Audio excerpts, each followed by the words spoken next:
Ողջույն սիրելի ընկերներ, այս հոլովակում ձեզ համար կներկայացնեմ 2025 թվականի ապրիլ ամսվա տարոք անխատեսումը այծեղջյուր նշանի համար։ Սիրելի այծեղջյուրներ, հինգական քարտով կնայենք ամսվա կարևոր իրադարձությունները, այնուհետև մեկական քարտով նորալուսնի և լիալուսնի ազդեցությունը։ Յուրաքանչյուր քարտի էներգիա անպայման բոլոր այծեղջյուրները իրենց կյանքում զգալու են, բայց դա կլինի տարբեր դրսևորումներով, տարբեր ոլորտներում, քանի որ այս տարոք անխատեսումը ընդհանուր բնույթ ունի։ Եթե ձեզ հետաքրքիր է անհատական տարոք անխատեսում, անհատական հորոսկոպ, ծննդյան քարտեզի վերլուծություն, կարող եք ինձ գրել Instagram-յան էջում անձնական նամակով։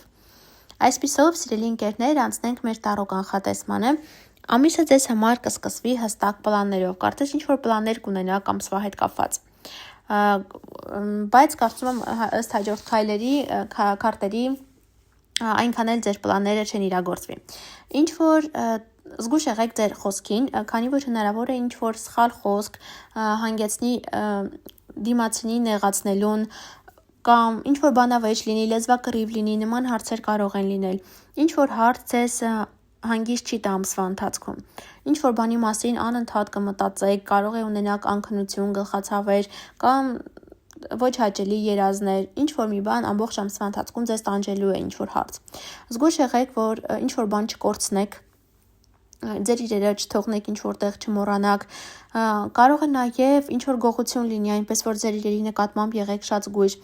Գողություն կարող է լինել թե, գուցե ձեր մտքերը գողանան, նման հարցեր եւս կարող են լինել կամ ինչ որ մտահղացում ունենաք, ձեզնից գողանան եւ ավելի շուտ այն իրագործեն։ Եվ այն ինֆորմացիան, որը պետք է ստանաք, զգուշ եղեք, քանի որ կարող է լինել աղավաղված, ոչ ճիշտ, եւ ինչպես նաեւ հնարավոր է ձեզնից ինչ որ ինֆորմացիա փորձեն քաղել, քաշել, այնպես որ սիրելի այծեղջյուրներ, եղեք շատ զգույշ։ Եվ ամիսը ձեզ համար կավարտվի ինչ որ հիասթափությամբ, թե որ ոլորտում կլինի հիասթափությունը, մի ձևով ամեն մեկը կզգա,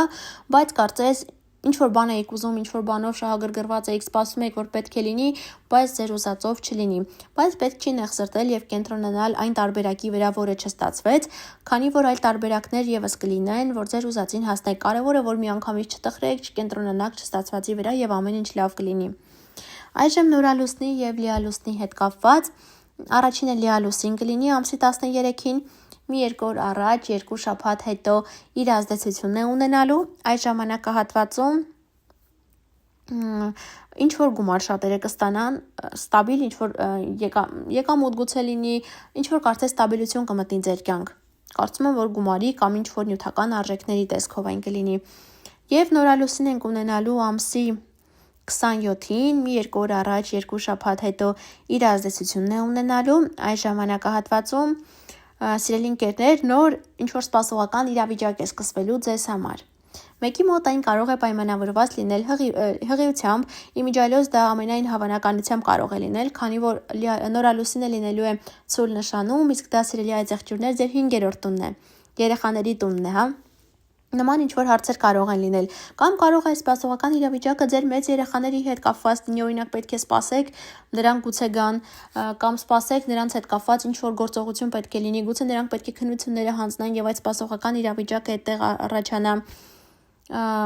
Մի խոսքով տարբեր կլինի ոլորտները, գուցե սպասեք, որ պետք է ինչ որ գումար ստանաք, նման հարցեր եւս կարող է լինել, կամ աշխատավարձը կարող է ուշացնեն։ Այսքանը սիրելի ընկերներ, կապված այս ամսվա հետ, բաժանորդագրվեք սեղմեք զանգակի կոճակին, որ բաց չթողնեք գալիք ամիսների կանխատեսումները, իսկ մենք շուտով կհանդիպենք, ցտեսություն։